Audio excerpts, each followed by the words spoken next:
What's up, agents? Welcome back to the channel, or welcome to the channel if it's your first time here. In the past few weeks, I've had several folks come by the stream and tell me they don't have any exotics yet, and many were asking where to find them, or how do I farm this specific exotic, etc. In today's video, we'll go through the best ways to farm exotics in the Division 2 in 2025. For this first video, we'll focus on the exotics that can be found in the general loot pool. If you're new to the Division 2 or have been away for a while and just returning, you'll want to watch to get all the great details. Understandably, if you're a veteran player, this video won't help you out a great deal. However, if you have a specific farming method you'd like to use that I missed, please share it in the comments below so everyone can know the best methods to farm exotics in 2025. For this video, I will separate the methods in 5 sections. For each section, I will share how to do it, then explain why it's an effective way, and lastly, share some tips to either increase your chances or speed things up. Let's get into the video. For our first method, start by looking at your priority objectives. In your Season Pass menu, the third tab is called Priority Objectives. For each of the 3 presented objectives, you can see the duration, or how much time you can expect to spend to finish the activity. You don't know what the activity is. To do so, you need to decrypt the activity, and below, which is the important part here, you can see what the reward will be for completing the activity.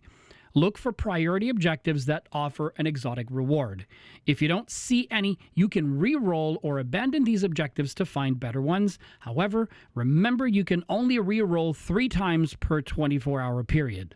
This method is highly efficient, with some players reporting an exotic drop every few minutes. It's especially fast with open-world activities like control points, resource convoys, and public executions. Of course, our second method has to be the countdown game mode. However, not necessarily for reasons you might think. The direct exotic drop rate from enemies and bosses in Countdown is actually quite low. So why is it still one of the best farming methods? 2 words: requisition points. After each run, you can use these points to buy exotic caches directly from the Countdown vendor. That's your guaranteed exotic right there. Pair this with targeted loot by selecting your desired weapon or gear type before starting, and you'll further increase your odds of getting exactly what you're after.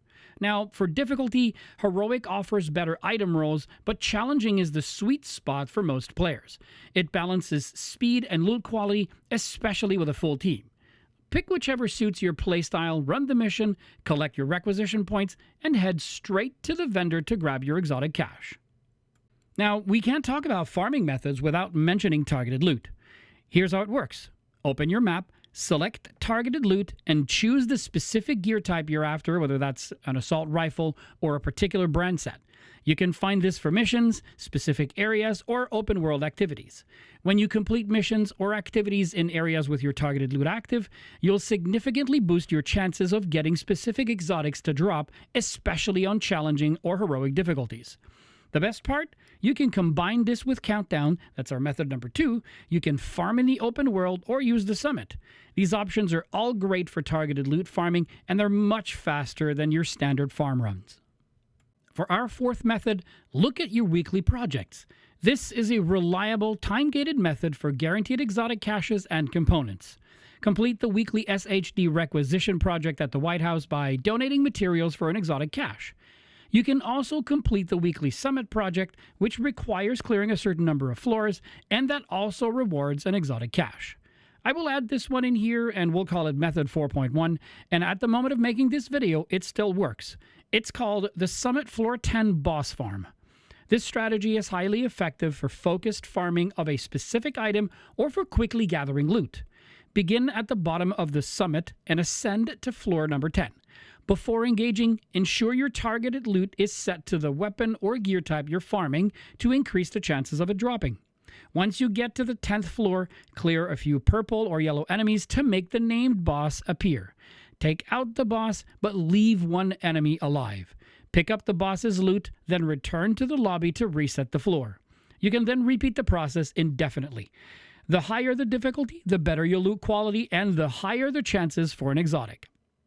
Running on Heroic with several directives is ideal for maximizing your gains. If you have a really strong build, set the difficulty to Legendary for the best odds of a drop.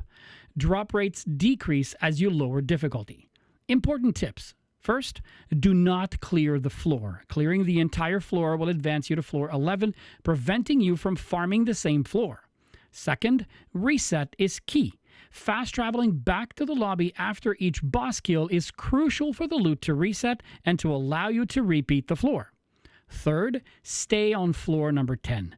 This method works on any 10th floor, example floor 20, 30, etc., but floor 10 is the quickest to reach, especially for my new or returning agents, starting from the bottom. And finally, fourth, RNG is and always will be a factor. The drop rate is subject to RNG, so it may take multiple attempts to get the exotic you're looking for. Finally, for our fifth method, we have the season rewards and global events. As you progress through a season, the reward track offers exotic caches and even exotic items like gloves and other gear. Many exotics from previous seasons are also available in the general loot pool after their debut season concludes. When global events are active, earn stars by completing challenges during the global event, then exchange the stars for exotic caches at the global event vendor. Always remember that stars are lost after the global event concludes, so try not to leave anything behind. Here's a bonus farming method that just dropped with the Pact season Retaliation. This permanent endgame activity is all about territory control and opens up new ways to earn exotic loot through targeted farming. Here's how it works. Every faction has an agitation meter that fills as you eliminate enemies, complete missions, and capture control points. Once it's full, that faction launches a retaliation to take over an entire named zone. Your job? Retake every control point in that zone before time runs out.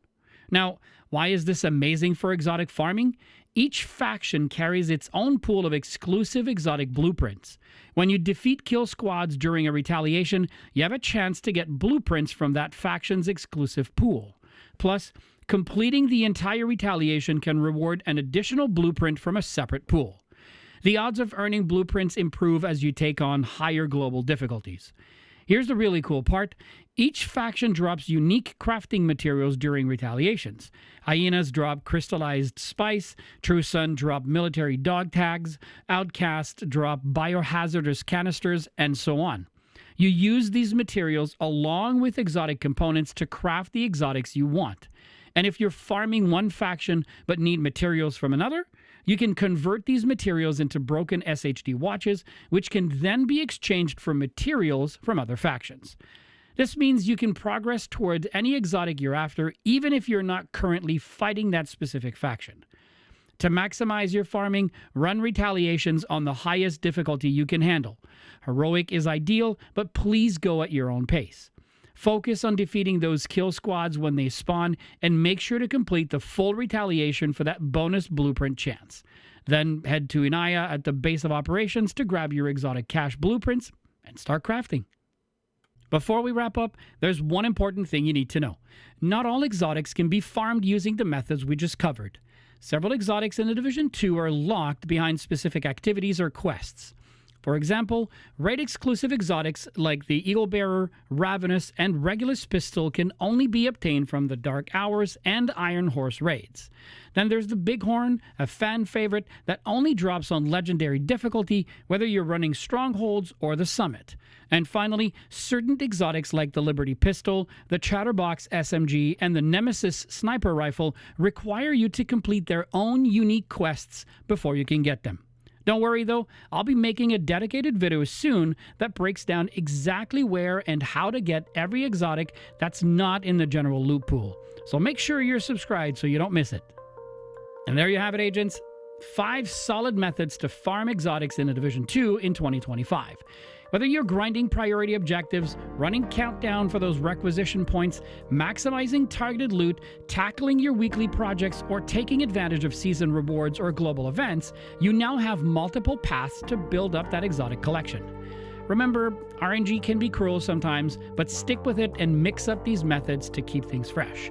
And don't forget, if you're looking for those raid-exclusive exotics or the ones tied to specific quests, keep an eye out for my next video where I'll break down exactly how to get every single exotic that's not in the general loot pool. If this video helped you out, make sure you hit that like button and subscribe if you haven't already. It really helps the channel grow. Drop a comment below and let me know which exotic you're hunting for right now, or share your own farming tips with the community. I love hearing from all of you. And if you want to join me while I'm farming, you can catch me live Monday to Thursday, 8 to 11 p.m. Eastern Time on Twitch, YouTube Live, as well as TikTok Live. In the meantime, thanks again for watching. Stay safe, and I'll see you out there, agents.